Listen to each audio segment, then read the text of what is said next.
Hey, Kelsey, Norm MacDonald here. So, you have a podcast, huh? Fantastic. You know what I always say? You know what the world needs more of? Podcasts. Live from the Screwball Whiskey Studios, The Kelsey Hudgins Show. That's right, ladies and gentlemen, live from the Screwball Whiskey Studios, indeed, SKREW Ball Whiskey. Screwball Whiskey Tomorrow's stories begin right here. All of the peanut butter whiskeys are posers. Don't believe their lies. Peanut butter whiskey only has one original bottle, and that is a Screwball peanut butter whiskey. We are here with the great and powerful Ryan J. Ebelt. How's it going, buddy? I'm doing all right, Kelsey. How's it going over there? Oh, man, it's going just how you think it would go. I am alone in my house, quarantined, and doing all that we can, I guess, to keep afloat at this point. Oh, yeah. Well, we're alone together now. That's right. At least we can be alone together. I wanted to start this off by letting everybody know Ryan J. Ebelt is a badass artist who just so happens to be the house artist for my favorite podcast, the Kill Tony podcast. And I don't know that there's anybody else at the Comedy Store even that live draws things, is there? No, I mean, you know, we've had a handful of like some of the other comedians and some audience members and stuff like that who done drawings during the show, and they post them up and sometimes send them to me or send them to the show or whatever. But I don't think any of the other shows, you know, I mean, there's a bunch of people that do the, you know, different promos for a lot of the shows that are kind of run out of the stores, but not any other live drawing that I'm aware of. See, running the game, man. Running the game already. So, I am really glad that you agreed to do this. We had Brother Joelberg on last week, and I am literally just trying to collect all of the Kill Tony cast and all of you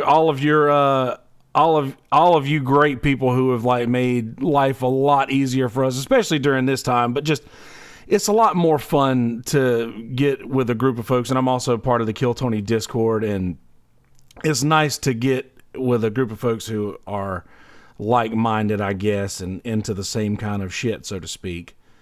But sure. Really glad you agreed to do this. So I also, and I'm not gonna mess around a whole lot, but I put out the beacon on Discord and on Reddit and asked about some question suggestions, and I'm not going to ask any of the normal boring stuff like that a lot of folks already know the answers to. So someone asked that and I've read this also from the Kill Tony books, which you can get at ryanjebelt.com. What has been your personal favorite Kill Tony piece that you've drawn? My personal favorite still, and it deeply hurts me that it's one of the, I don't think I sold one print of it, but it's the Jaws episode, which was one of the first ones that I can think of that I really got to paint, and it was Doug Benson and Ron Horton, and it just worked out perfectly because at that time, was always wearing this green armor jacket, you know, and his cap. He looked like Quint. Yeah. And we had Doug in movies, so it was just I did Doug as Brody, and Drawn was Hooper, and then Tony is the shark coming up from the bottom. And it was just a lot of fun for me, but just me, I guess. Yeah, no. That, you know what's funny is that's how it is. I find the same thing in my music. Like I'll really the songs that I really enjoy that I've written or whatever music that I've created that speaks to me. You'll put it out there, and then everybody's kind of like, yeah. And I don't know. It's just funny how things relate to us. And I don't want to. I know that you're in this nonsense, probably talking to a lot of folks and doing a lot of podcasts. So I don't want And I know you're probably being asked a lot about art and things, but another good question is Aaron actually had a question from Discord about, we know you're a huge movie buff. So what are some go-to movies that you would suggest people watch that they normally wouldn't pay attention to, that are maybe pre-1990? Oh, okay. Well, probably one of my all-time favorites is Once Upon a Time in the West. Oh, hell which yeah. was supposed to be Sergio Leone's last Western, and it's a whole story about how he ended up making Duck You Sucker or A Fistful of Dynamite, the Western after that. Once Upon a Time in the West was supposed to be his last word on the Western. It's got an amazing cast, Charles Bronson, Jason Robards, Claudia Cardinal, and it's pretty much the only movie that Henry Fonda played the bad guy in, and he must have been saving it up because he's one of the best movie villains of all time in that flick. And has one of my all-time favorite movie lines, which is when this informant is saying, you can trust me, and Fonda just looks at him and says, how can you trust a man that wears a belt and suspenders? Man can't even trust his own pants. That's hilarious. Yeah, definitely that one. I don't know if it's before 1990, but one of the ones I've recommended to a lot of people, especially here recently, is Miller's Crossing. And nice. Earlier Coen Brothers movie. It's one of my favorites. And I don't know, another one that came up here recently is Blue Velvet. David Lynch, man. Yeah. God, but I mean, him. it's like a lot of people really got into Twin Peaks after they did the new series and went back and saw the first series for the first time and whatever. And I've tried to tell them, it's like, yeah, but all the seeds are in Blue Velvet. So it's like, if you enjoy Peaks, go back and watch Blue Velvet. And again, amazing cast, and it's worth it just for Dennis Hopper. Basically. Oh yeah, again, one of the best bad guys. It's been so long since I've seen it, man. But the return was fine. The Twin Peaks return was fine, but man, you're never gonna top the original. Those 2 perfect seasons of whatever he made us watch. Have you seen the new? Not to interrupt you. Have you seen the What Did Jack Do on Netflix? The new thing that he dropped. It's like an 18-minute short. No, I haven't seen that one yet. Dude, it's so brilliant. It's just it's him. I don't want to tell you anything about it. It's called What Did Jack Do? And David Lynch dropped the short on Netflix. It's only like 18 minutes long, so it's a quick watch, but totally worth it. But I was gonna say, with the Western thing, you being from Texas, does that have any is there any connection to that, or have you always just been into the Western story, or does Texas? I just watched this documentary on ZZ Top, and they just talk about how you learn Texas history before you learn American history. Yeah, in 7th grade, I had to take a year of just Texas history, which, in a way, since luckily Texas has an interesting, weird history, wasn't a total waste of time. Right. Since it was originally a Mexican colony and then was its own state for a while, and then finally joined the Union, and then dropped out almost immediately in the Civil War. But as far as Westerns go, what's funny is, in general, I'm not a huge Western fan, but I love spaghetti Western because they're pure cinema. Oh yeah. It's not based on Manifest Destiny and it's like, I've seen over probably close to 250 spaghetti Westerns of the 500 or so that were made. Yeah.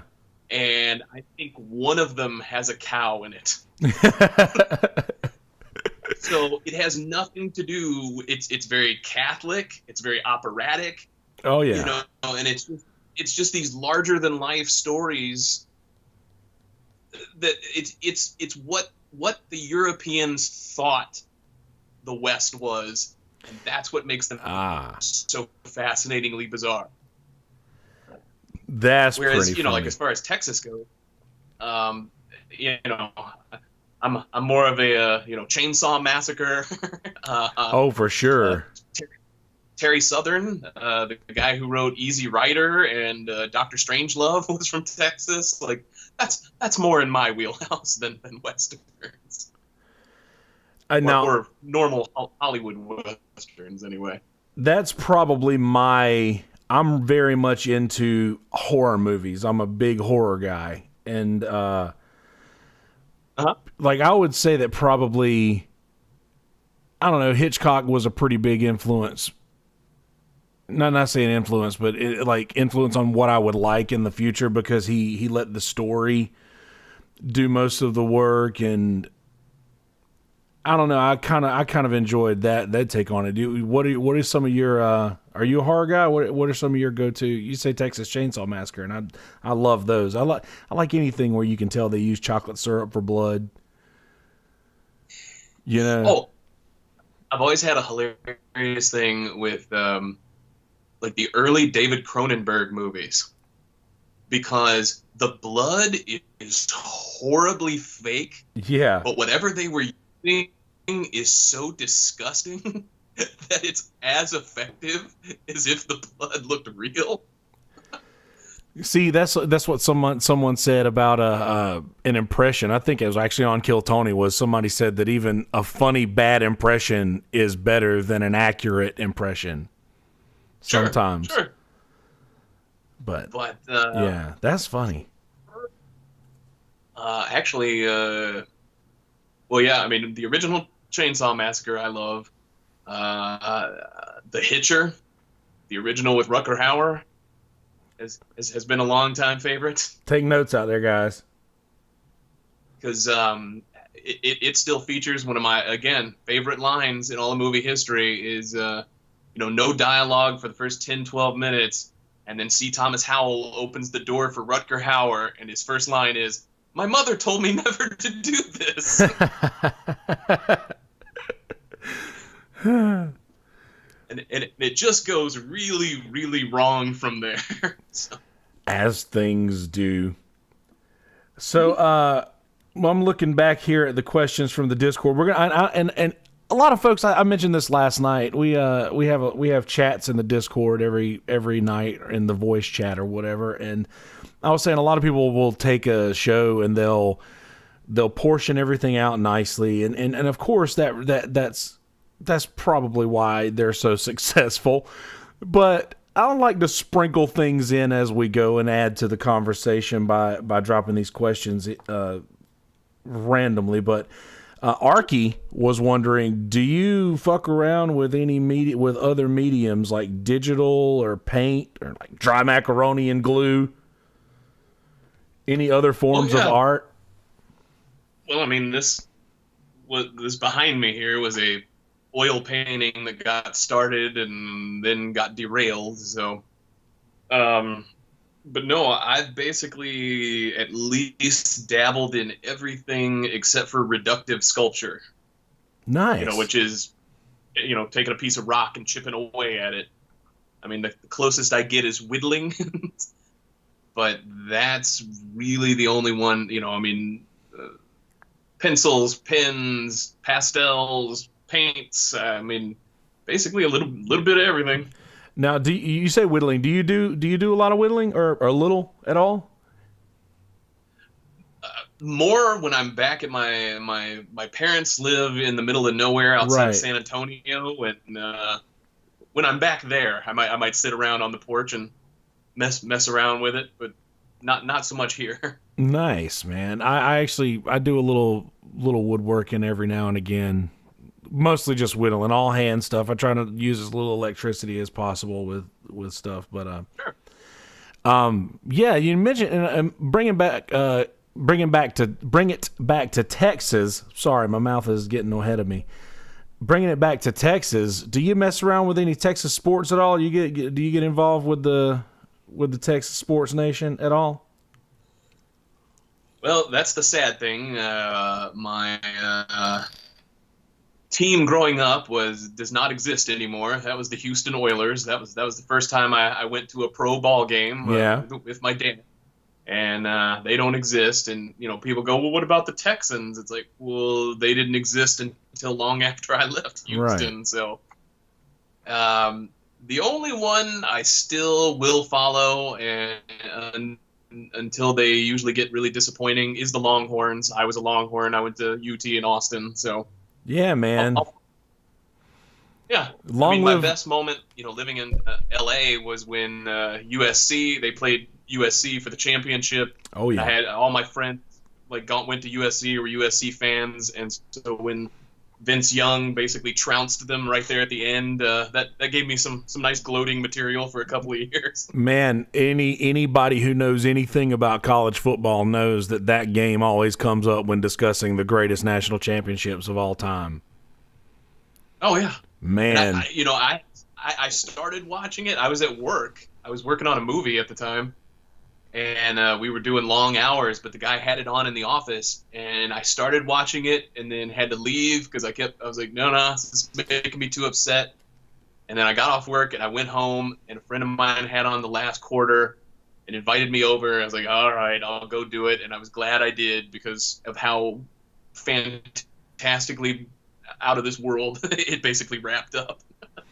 Oh yeah, man, dude, that was an incredible game, and another, and I hate it. Long live Colt McCoy, but I'm an Alabama fan, so and that game would have gone so much different had Colt McCoy stayed in. Man, it's a shame he got hurt, but y'all had a hell of a season that year too. Oh, yeah. Man, but and now your boy Mac Brown is over in North Carolina, just above me here, changing up their program in a big way. Well, minus this year. Obviously, this year nothing's going down, but yeah, man, God, there's nothing like college football. Oh yeah, no, because that's the one thing I enjoy about it more than a lot of the professional stuff, because I get tired of seeing the same, 2 or 3 teams year after year after year after year. Whereas college football is one of the few where somebody from way out of left field can suddenly take it. Oh yeah, it's it's so much fun to watch. So because of that, because there is this kind of wild card nature to it. So right, and you never know what. Yeah, you never know what. Who's gonna have that game? It could be somebody who you've never heard of who comes in off the bench, and who you've literally never heard of. At least if somebody does that in the NFL, they've probably had a pretty successful college career. Right. So you've never heard of these people before, and they're out there, they're playing their hearts out for the love of the game. Now I wish that, and I know that a lot of folks don't give two shits about sports, maybe. So I'll make this brief, but I believe that with all of the money that these programs are making off of these kids, that they should at least set up some sort of a fund for the players that don't get drafted or don't go pro, because these programs are making all the money off of their names and their likeness and all of this stuff. I believe that they should get some sort of monetary, some sort of monetary, some money from that, Well, on a quick side note, back to pre-1990 movies. If you want to see it, you want to take a weird time travel. Do you remember Johnny Be Good with Anthony Michael Hall? I don't. and back when Robert Downey Jr. was still playing sidekick in movies. Oh wow! Like when he was the sidekick in Weird Science and Back to School. Yeah, Johnny Be Good. Anthony Michael Hall is like this sports phenom, and all the colleges are trying to recruit him, and it's showing all the abuse. Like all the people we'll give you a free car, we'll give you a huge ride, which was the whole point of tamping all that down. And now it's come full circle, where the colleges are, using the hell out of these kids and not giving them squat for it. Oh, dude, absolutely, man. And it's a shame that they would. And I think that a nice way to I think a nice way to do that is to set up something for the kids after they get out of college and don't go pro. Like a lot of these kids are gonna, well, a lot of the ones that you'll see on the field a lot are gonna be ending up going to a program and getting paid big bucks. But a lot of them don't. A lot more of them don't than do. So I don't know what happens to those kids that this program made all of this money off of. I don't know. I didn't like that too much. Yeah. The thought of it anyway. So I'm looking at some of these Reddit questions. Zape _3241 asks, favorite snack and or beverage while drawing? I usually don't do snacks because yes, that's one I'm bad about. Because the thing is, of course, you have anything with oil or anything else on it, if it touches paper, that paper is ruined. You're never going to get it out of it again. Right. Usually, if I'm drawing, like if I'm on a deadline or whatever else, it's like I'll usually keep a glass of Irish or Scotch next to me. Something to kind of sip on that keeps me in my seat. Oh, or bourbon, or I mean, I pretty much run the range in whiskeys. Oh, So, whiskey, huh? Screwball whiskey, ladies and gentlemen. It's peanut butter whiskey. Screwball peanut butter whiskey. SKREW ballwhiskey.com. Tomorrow's stories begin right here. Nah, man, screwball whiskey. We'll have to get you a little screwball whiskey there. Dude, that's really cool. I was actually going to ask if there was, because I know a lot of artists, and I actually have dated. I know a lot of artists that like to experiment with things when they draw. Have you ever been one to like experiment with things like and see how that affects your drawing? Like I know you said you have a little whiskey, but have you ever experimented with anything else like mushrooms, or maybe you just get high or something like that and draw and see where that goes? I mean, I have. What's funny, it's sort of a pet peeve of mine throughout my artistic career is people always assume that I'm on something or that I had to have been on something to come up with whatever I came up with. And 9 3/4 times out of 10, that's absolutely not the case. I mean, it was funny. It was from Kill Tony. I basically learned that being around weed does not work because it just slows everything down. Oh, yeah. I have to work way too fast. So even just, kind of being around like the haze secondhand, it's like, whoa, no, because I'll never get anything done this way. So, I mean, I'm not opposed to it. And I can't remember the guy's name. There was the one crazy dude who was kind of big in the late 80s, early 90s, who would do all these psychedelics and then do these, 10-foot by 12-foot paintings of human anatomy split up into all these like bizarre ways and stuff. And it's like, it very obviously worked for him. And he made a lot of like beautiful, crazy stuff doing it. But I mean, I'm not against the idea. I've just never needed it to do a bunch of weird stuff. Oh, yeah. See, and that's one thing that's probably a lot of people can't fathom, coming up with something that you come up with naturally without the help of psychedelics or something like that. And I mean, dude, I gotta say, I said this the other day. Like I'm not gonna lie, I didn't get art. I didn't get it. I would just see people staring at things and not understanding things. And I swear to God, dude, literally getting the Kill Tony books, looking at the intricacies of your art. And I'm not just saying this to blow smoke up your ass. Like, it made me it's something clicked in me where I was like, oh, this is just creativity. This is not exactly what I do, but this is from the same vein as, like, this is just your expression, man. And dude, like, I don't know, you clicked something in my head, and I'm sure that I'm not the only one. But man, something. Yeah. No, and that is a lot of it. I find entry points. Because it's like you can relate to it because you know the show, and so you can see what I'm interpreting as I'm looking at the show. And I think that's the thing, especially with a lot of modern art and contemporary stuff, is that it's very, I mean, you look at something from the Renaissance with Jesus in it, and it's like, okay, I get it, it's a religious piece, whereas a lot of modern stuff can be very sort of obtuse and alienating if you don't have someone to kind of tell you, whatever it is, to give you that entry point into seeing what the person who did it might have been seeing. Right. So yeah, no, I mean, it totally makes sense to me what you're saying. I mean, yeah. I mean, it's just like certain books and hell, David Lynch, like we were talking about, who also does visual painting stuff. Oh yeah.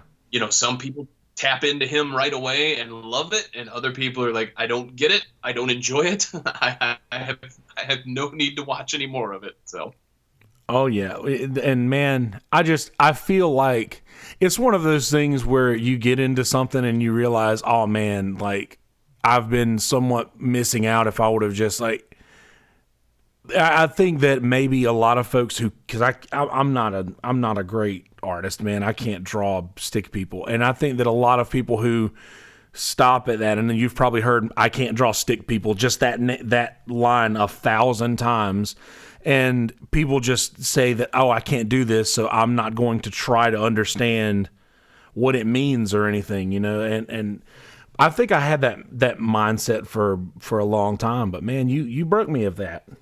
So I thank you for doing that. So lawn mower dog asked, who would be your dream guest to draw? I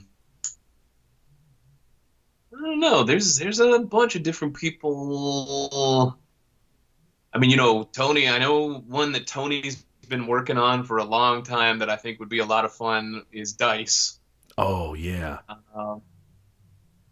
Although, and I've told this story, I told it on my live stream a week or so ago, but, one of my favorite moments is I was hanging out one night. It wasn't a show night. It was a different night. I went up to the store and was hanging out with Red Band. And we saw Dice was hanging out, and he's like, oh, let's go talk to Dice. I said, okay. And so we ran over there to him. And Brian said hi and introduced me to him and told him what I did, and of course it's, midnight, 1 o'clock in the morning. Dice has got his sunglasses on, and he's sitting there and he just kind of looks at me, like through his shades, and is like, so what you do? You draw cartoons? And it was, and my inner 13-year-old was like jumping up and down, like, ha ha ha, like Dice is making fun of me. This is great. And and we sat there talking to him for a while, and and it was a great conversation. But it was just that moment, just him, cocking his head and looking at me and saying that. I think he would be one that would be a lot of fun. And like I said, I know Tony asks him all the time. And ask some of the other people close to him, like come on, like talk him into it, like he'll have fun. Yeah. God, that would be a fantastic show, wouldn't it? Yeah, no, he would be a lot of fun. Of course, hanging out at the store, I've gotten to see Chappelle perform a bunch of times, but he would be another one I think would be a lot of fun to have on. And of course, just on a personal note, as a personal favorite, I don't think he would be into doing the show necessarily, but it would be a great fun to draw for me anyway. Would be somebody like Emo Phillips. Oh man, yeah, you're right. Emo wouldn't. I don't think he would like the process of maybe saying something bad about somebody or however it would go, or honestly just being in public. But man, that would be great, dude. Chappelle for me, Chappelle and Norm, I would just love to see both. I would love to see Norm up there, man. That would be that. I could watch Norm do anything for hours, but Kill Tony, that would be special. Oh yeah. No, he would be a great one, and I could see him. But that's the thing is, it's like some of the guests, like one of the, there's some of them. Like one of the funniest ones to me was when Burr was on, because on one end, before the show, he really kind of didn't want to do it because he was like, I don't want to be mean to a bunch of open micers, right? Like, and on the inside, I'm thinking of every interview I'd ever heard with him, them talking about, hanging out with Patrice and, and Jim Norton and all of them in New York, and how that's all they would do is give each other shit. Yeah. And yet at the same, and I understand, it's like, the old comedy rule about not punching down. Right. But it was just funny. But then about halfway through the show, the one guy gets up there and admits that, he's ripping off unemployment and some other stuff. And, Bill just called him a scumbag, and he was pretty much in from there on out. But, so you get some of those, and then, like one of the other ones, like some of the sort of nice guy comedians, like, I was actually concerned when and curious when Pete Holmes was on the show. Oh man, Pete's the nicest, isn't he? All right, because Pete has it's like so much that persona. But I've seen enough interviews with him, and I've seen him on Doug Loves Movies enough times, and whatever, that it's like Pete has an impish streak a mile wide. And when he gets the chance to get into that, you have to earn it. He totally the hell out of it. Yeah. Yeah. It seems like you have to earn it from him, but he's willing to show you that. That's pretty cool. I was actually we watch so in the Kill Tony Discord, we watch old Kill Tony episodes every night at Kill Tony Hour, and we do 2 episodes a night back to back. And we watched a couple the other night, and we saw the episode with Dave Attell. And I think that in that episode, Dave Attell started basically carrying on a conversation with you from the stage. And just like, that was pretty interesting. Does that bother you or throw you off when someone brings attention to you from the stage? Or is that something that you're cool with dealing with? Do you enjoy that interaction? Oh, yeah. No, it's like some of my favorite moments, and I end up forgetting them kind of in the heat of things, but I've had a number of them where one of the guests has made a great joke, and for whatever reason it got drowned out, like the audience was laughing at something else, or somebody stepped on them, like started talking over them as they were getting it out, and where I've looked up and made eye contact with them, and they were like, yeah, you got it. Yeah. One of the first ones was with Russell Peters. I can't remember what it was, but he made this great Led Zeppelin joke, and it just got covered over. But I heard it, and I was dying, and I looked up, and Russell saw me, and like we made eye contact. And then after the show, he's like, yeah, you got that Zeppelin joke. And I was like, fuck yeah, I did. That was hilarious.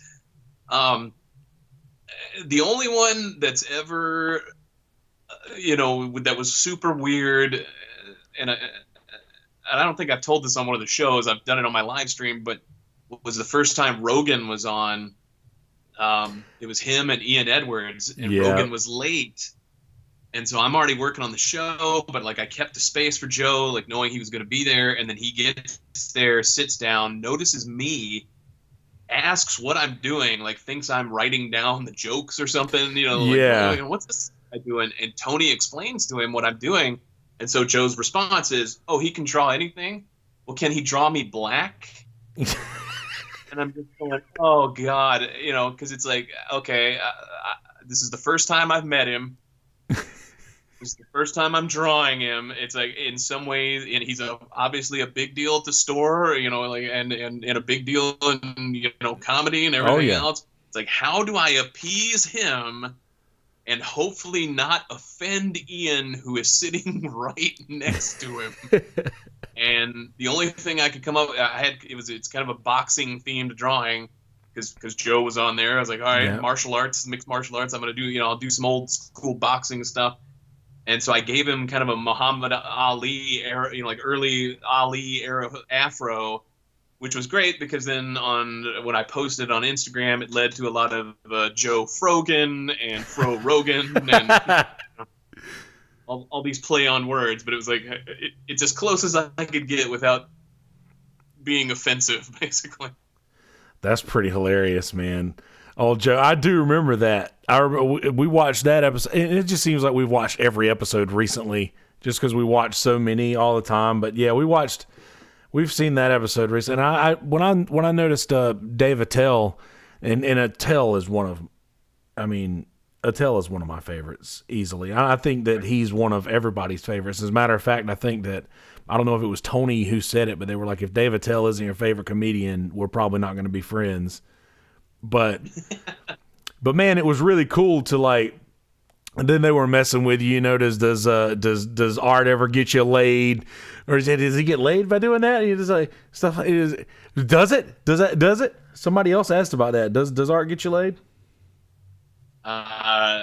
Despite what the movies may have led you to believe.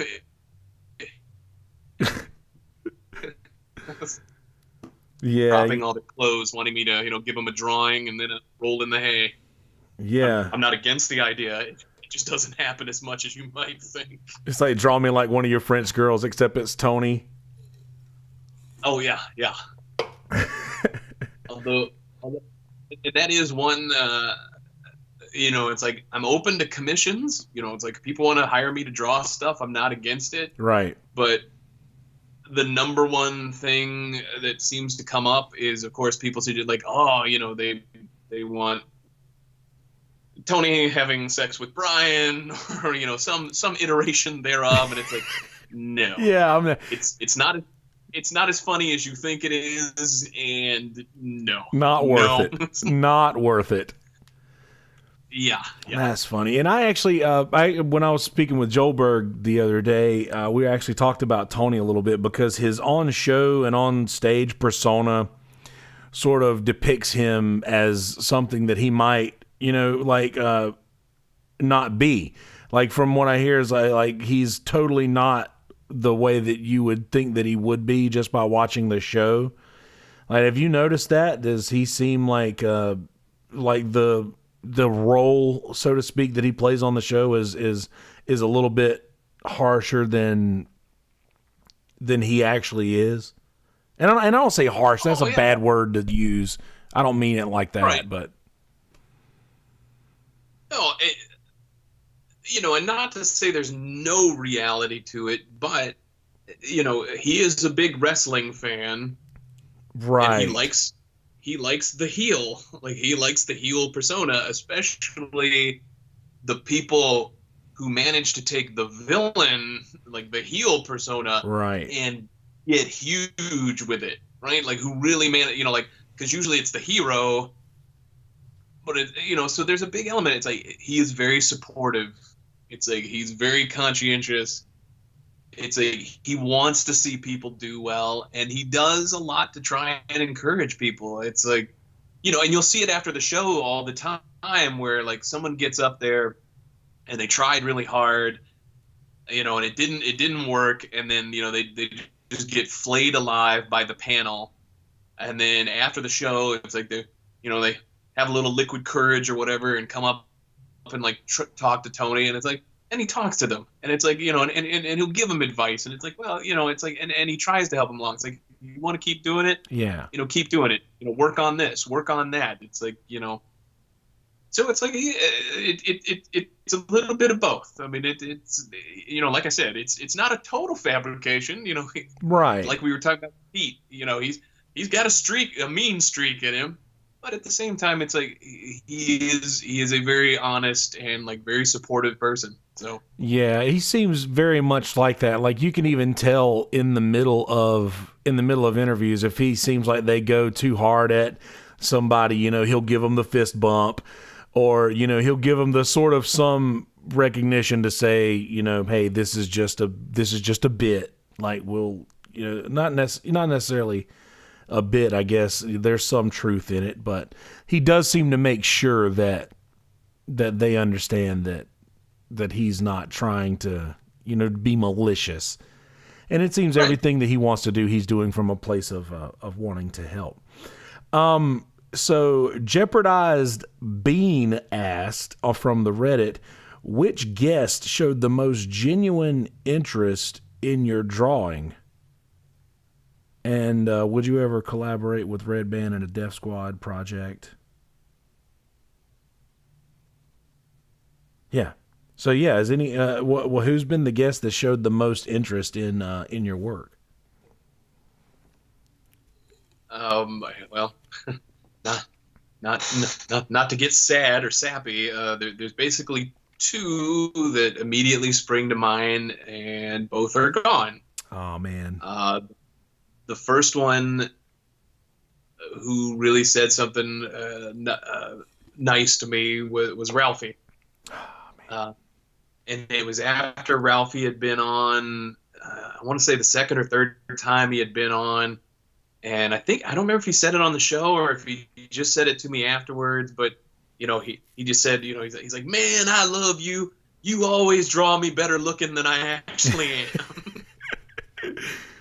Oh, like, he man. always to see it, and he always talked to me after the show and was always very, very super warm and very sweet to me.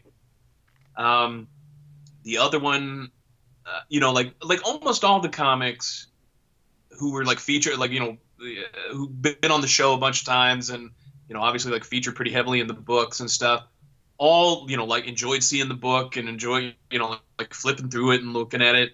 But the one, again, that like just stands out in my mind is Brody.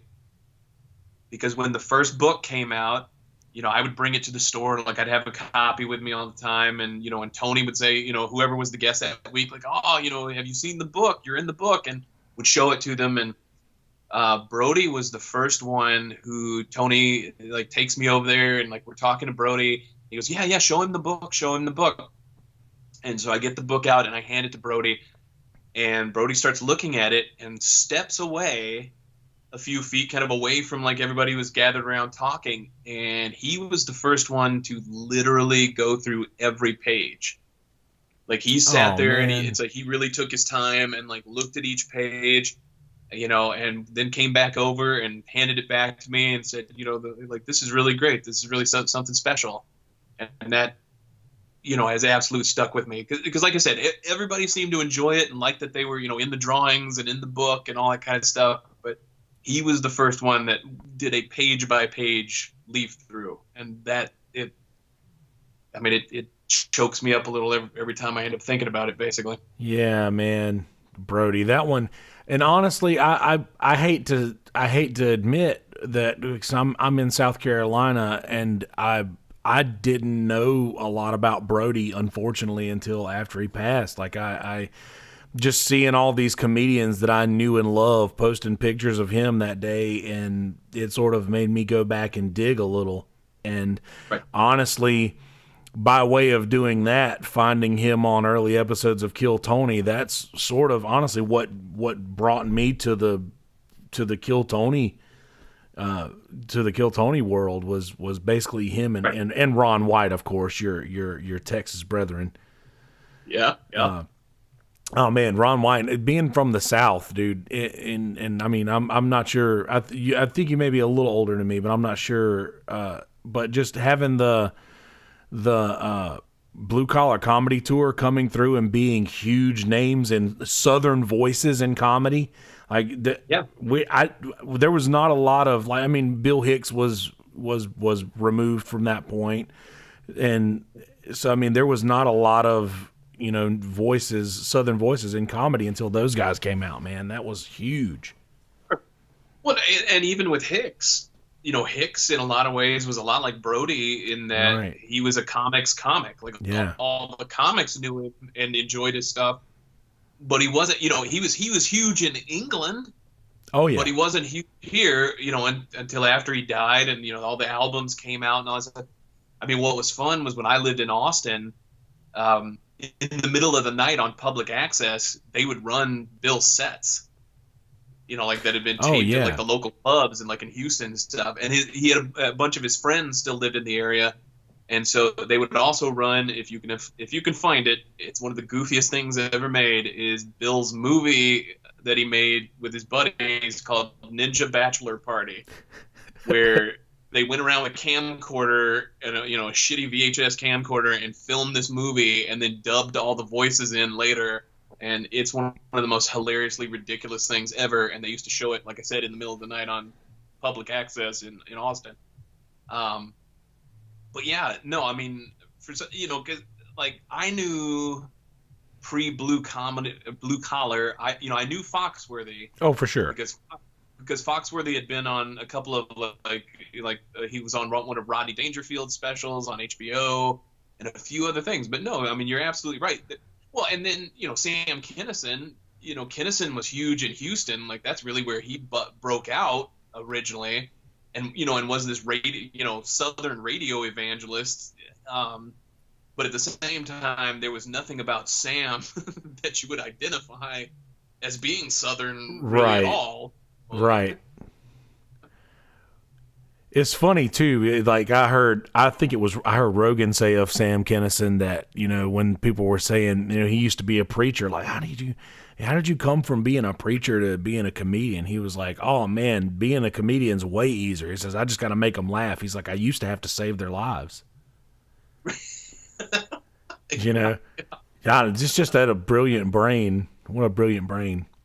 But man, it's funny to think like that those guys, and especially like I was mentioning Ron White when I saw him on Rogan, and then he said he was going to do Kill Tony that night. One of the main reasons I went over there, and dude, that was I'm forever indebted to Ron for that, and I hope one day I get to meet him and tell him that I appreciate what he did for me, because I'd never thought about like I don't know, I wanted to do comedy, but I never thought about like doing because there was nothing I could relate it to. I couldn't look at somebody and say, oh, that person's like me doing what I like doing this thing. And I mean, other than Jeff Foxworthy, and I mean, Jeff, hey, he was a great comedian shtick, but it was like just fantastic like craftsman of like jokes and things. But it was nice to have like a Ron White style bit comedian come out of the South. Like there was not a bit comedian yet that I had seen. Anyway, sorry, I didn't mean to steamroll that. Oh no! I mean, that was all I was going to say. I totally get it, because Ron is more the experience, right? Because like that's what it's kind of like again when I was in Austin at this video store I used to go to where a buddy of mine worked. Mike Judge used to come in all the time. Oh wow! And the thing, and I talked to him on a half dozen occasions or whatever.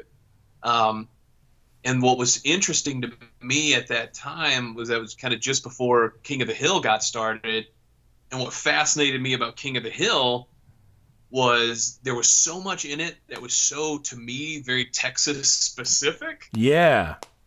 That it was bizarre that it became a hit all over everywhere. And I've met people from all over everywhere who love that show.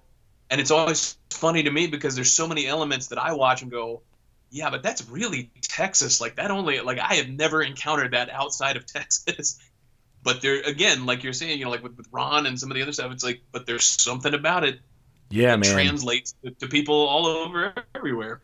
It really does, man. And have you watched his Mike Judge's the animated documentary series Tales from the Tour Bus? No, it keeps getting like people keep recommending it to me because I'm big into music and I worked in music stores for years and all this kind of stuff and they've basically said that that I would probably really really enjoy that and I just haven't gotten to it. Yeah, I certainly want to ask about that. Like, what music do you like? What's your like? I don't want to say what's your Desert Island 5, but what are you into, man? What kind of music do you get into? Well, I mean like I said, I mean from working in music stores and of course for years. Every person I knew told me I had to watch High Fidelity because they claimed that was me, that I was one of those guys working it. And I'm like, yeah, probably. I was pretty bad. We're organizing by letter of first lyric. Right. But the one I always go with, because in a way I don't count rodeos, is my first concert, first real concert was David Bowie. Oh, man. And so it was the Glass Spider tour. I was in the 5th grade, and and what was funny is I only wanted to go because my sister wanted to go. Like, she begged my dad to take her, and being a little brother, it's like I just wanted to latch on, and I watched that show and pretty much became a lifelong Bowie fan. I own the entire catalog. So man, Bowie's strong. I got a couple of Bowie on 8-track. I don't have any vinyl, but I've got like Let's Dance and something else on 8-track. But man, Bowie's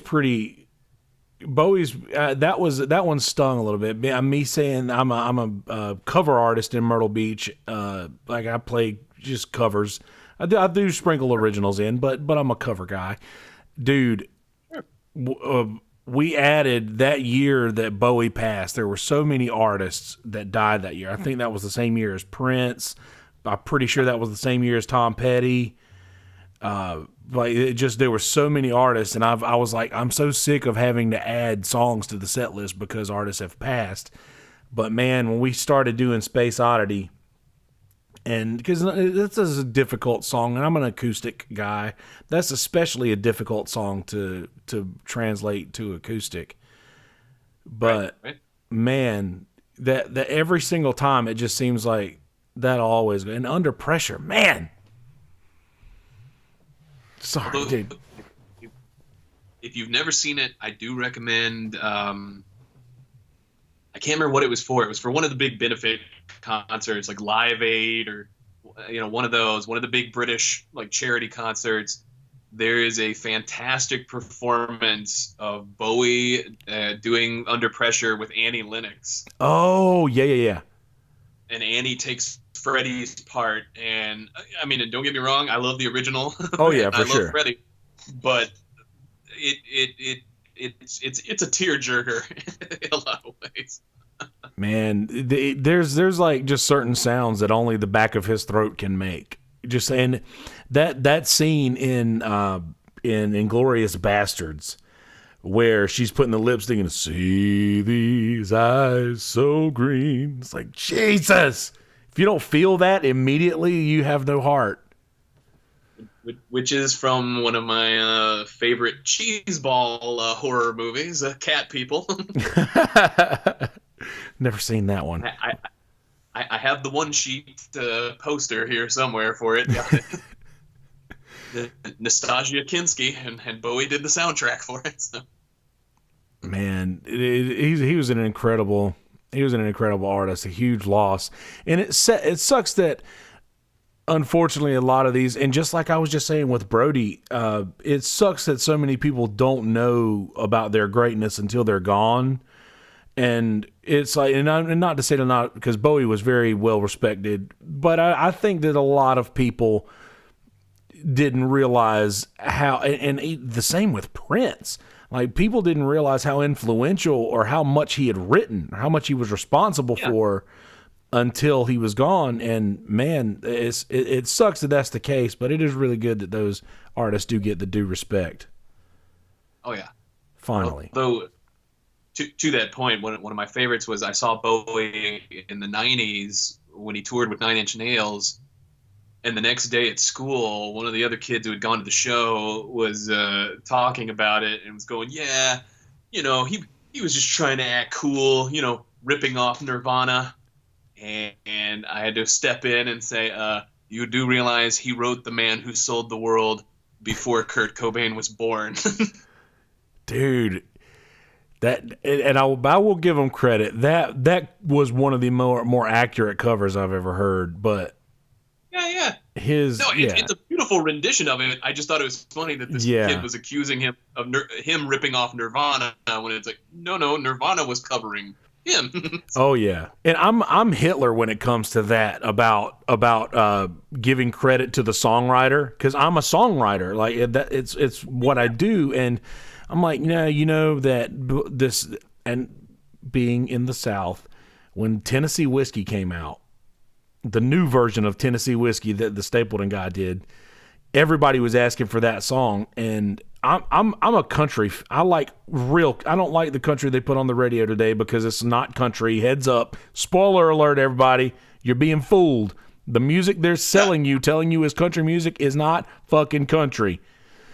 The first man I ever saw live in concert was George Jones.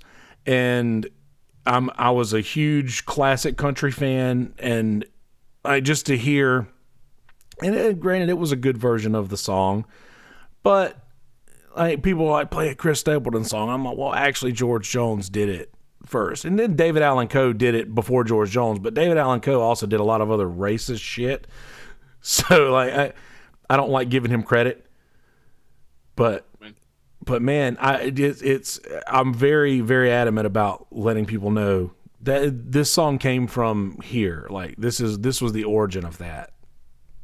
People need to know. That's probably the one thing that, and like I said, I worked in music stores. I love reading liner notes. I love seeing, like with Bowie, like Luther Vandross co-wrote and sang backup on a lot of the songs on Young Americans with Bowie. I love knowing that kind of stuff.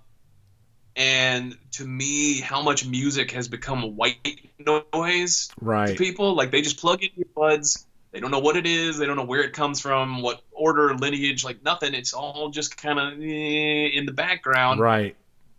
But it's like, no, there's a progression. There's a lineage to this stuff.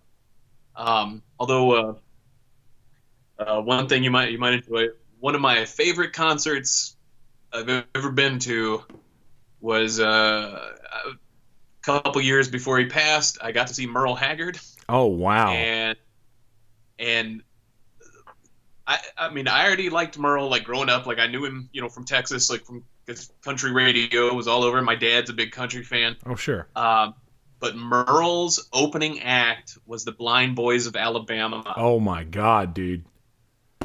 And holy shit, like if you've never seen them, like go look up footage, like watch what these guys do. And so, like I said, I already knew Merle. I already respected his place in the country pantheon. But the utmost respect when you let a group like the Blind Boys open up for you, because they are show stealers. I mean, it's a whole like gospel revival, like just everybody up. And, and then they had the guitar player who can see, he led them out in the audience, like going around, and people were just going ape shit. It was fantastic. And I'm like, you have to be brave to let that go in front of you, because, I mean, people were almost wiped out just from enjoying them before Merle even hit the stage.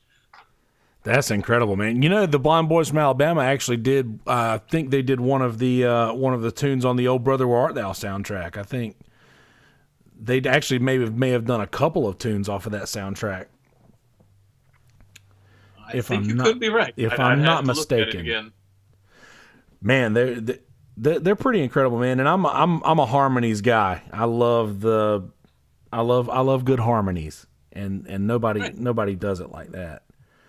So I want to get one more question in before we let you go, and I appreciate you doing this, man. I know that you have so much to get back to, so much things going on, so many things happening. So kinda SFW from Reddit asks, I would expect a different type of question from this name, but carpal tunnel advice, how to get ink stains out of clothes, and you've already answered, do you draw nudes? Been high from permanent markers, and what are you going to do when you grow up? I guess the last part is not so much because we're never going to grow up. I think we've chosen a life in which we don't have to. But yeah, any advice on, do you have any like wrist issues or any sort of tips or tricks of how to like stay limber for artists and things like that, or getting ink or paint out of clothes or things like that? Oh no, well, ink is the worst. You're not going to have much luck with that. pretty much got to give it up or go buy a new one. But as for like the limber stuff, like one, I find the biggest thing that like a lot of more inexperienced artists do is grip the shit out of everything.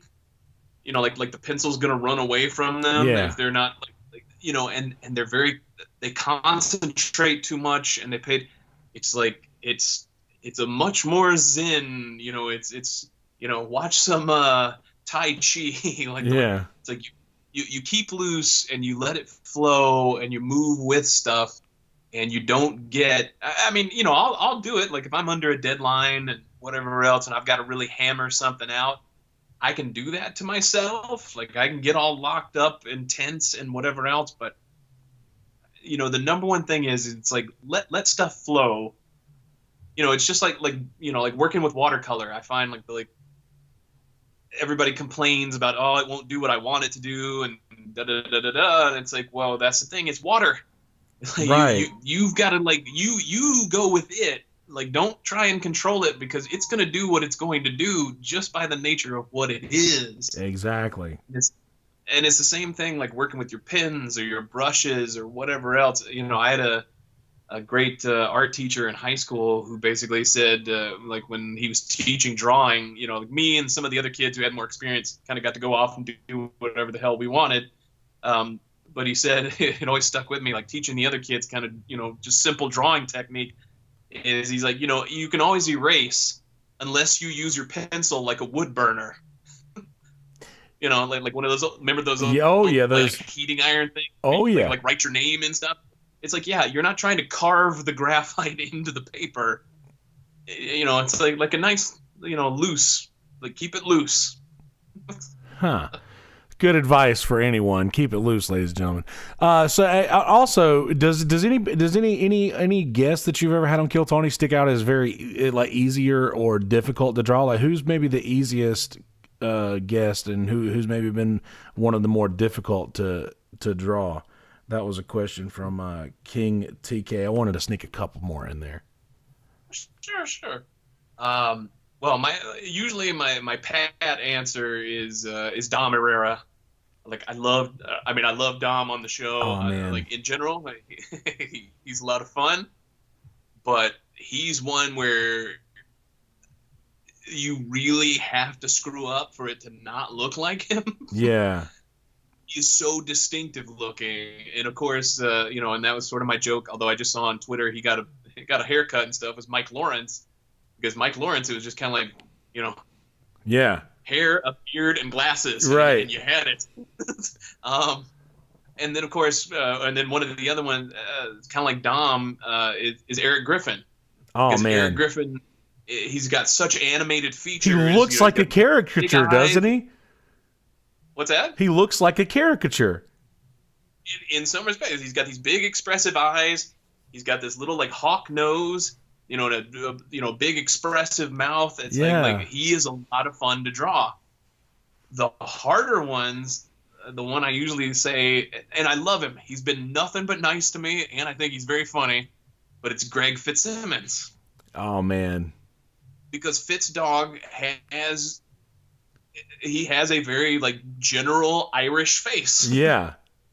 And so if he's not wearing his hat or something, like it's hard to get it across. Like you can have it look like him, but it still doesn't look like it doesn't, you know, it doesn't jump out that that's who it is because it's like he's got this very Irish face. It's like, and I hate it because it's like I said, I like the guy. He's been nothing. It's like, but it's like I don't know how to bring out more that it's him because he doesn't have anything to hang it on. Like that's usually the thing about doing likenesses is there's something about their face, like the shape of their eyes, the shape of their nose, like their mouth, something that you hang it on. And it's like if you nail that, you've got it. You know, it's like if you get that, like people will know who it is. And like Greg, for whatever reason, like it's just one of the ones who doesn't have it, like doesn't have that like one thing to just hang it on that everybody go, that's who that is. Other than a little hat. I mean, but you can't really do that on all of them. Right. And also, Michaelis was what wanted me to ask something about what do you think the price of Comedy Store napkins is going to be after the quarantine for whatever reason. I'm not sure why.